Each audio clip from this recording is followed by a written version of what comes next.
நான் யாராவது திராவிடத்திற்கு எதிர்ப்பாகவோ திமுகவுக்கு எதிர்ப்பாகவோ பேசினா சொல்லுவான், பைய படித்தா திருந்திடுவான், அவனை படிக்க வச்சிருக்கோமே, பைய படிக்காதனால புரியாமல் பேசிக்கிட்டு இருக்கான், படித்தா திருந்திடுவான், படிக்க வச்சிருக்கேன் அப்படின்னு.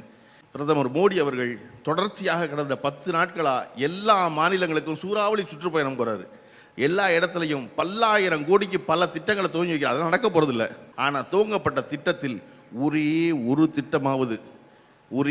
திட்டமாவது கல்விக்காகவோ படிப்புக்காகவோ அடுத்த தலைமுறைக்காகவோ இருக்கான்னு பார்த்துருக்கீங்க.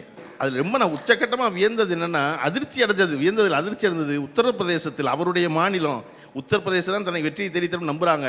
அந்த மாநிலத்தில் கிட்டத்தட்ட 70,000 கோடி ரூபாய்க்கு திட்டம் கொடுக்குறாரு. 70,000 கோடியில் ஒரு திட்டம் கூட படிப்புக்காக இல்லை, ஒரு திட்டம் கூட பள்ளிக்கூடத்துக்காக இல்லை. ஏன்னா அவர்கள் தெளிவாக இருக்கிறார்கள், இவர்கள் எவரும் படித்து விடக்கூடாது, படித்து விட்டால் நாம் தொடர்ந்து இருக்க முடியாது கிளியராக இருக்காங்க. நம்ம கிளியராக இருக்கோம், எல்லாரும் படிச்சிடணும், படித்தாதான் நம்ம தொடர்ந்து இருக்க முடியும்.